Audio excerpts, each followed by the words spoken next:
Thank you, Mr. Chairman. Thank you all for being here. I want to quote the great Thomas Sowell that the first lesson of economics is scarcity. There's never enough of anything for all the people who want it. And the first lesson of politics is to ignore the first lesson of economics. And that seems to be the rule that I think radical environmentalism plays when it comes to understanding basic supply and demand and how that affects prices.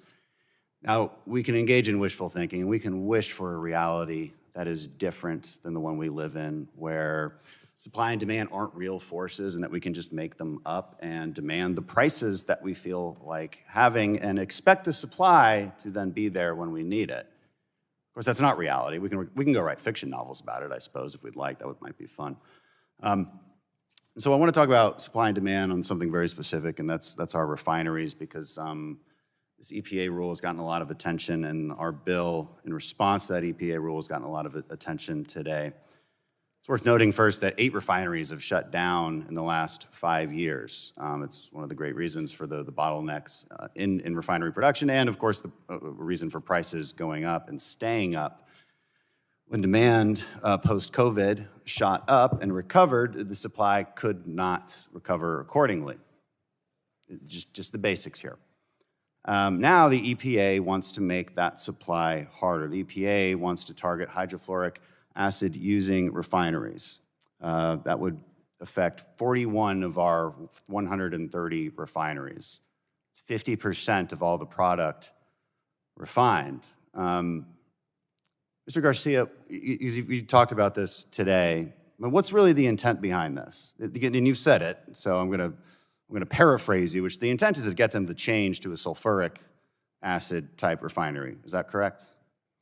No, the intent is for them to actually take the time to explore alternatives that are going to make it safer. Well, there's only one alternative, so you want them to change, though, right? I mean, you want them to use the different ingredient for the refineries, is that correct? We've talked about innovation, and so the analysis actually leads to innovation. And so the idea is that while there might be one today, there could be more in the future, but you have to do the analysis in order to discover what that innovation is going to look like.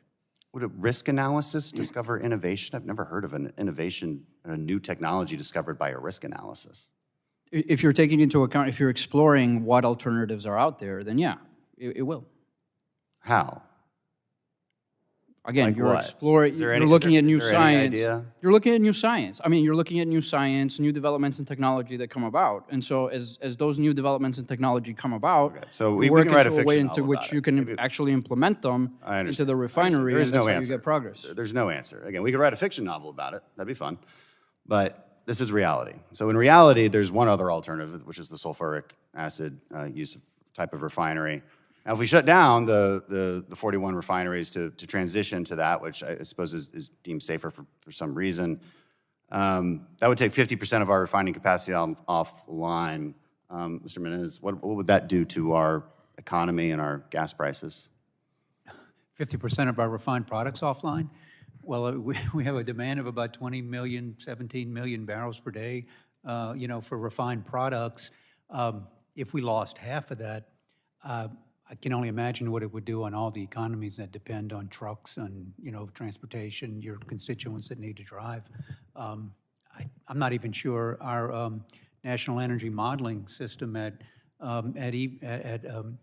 DOE can model a 50% reduction. And we've gotten some numbers on this. It would take 2 to 3 years for each facility to change. It would take a minimum of $200 million or potentially $800 million, depending on the size. So we're talking billions and tens of billions of dollars in costs.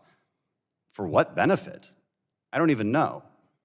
And a guaranteed increase in prices. I mean, we're fighting for the disenfranchised here, for people who can't afford to fill up their tanks, and yet all but guaranteeing that they can't do so for almost no benefit. And that is the theme, that's the general theme of radical environmentalism. Great cost for almost no benefit. That's a problem.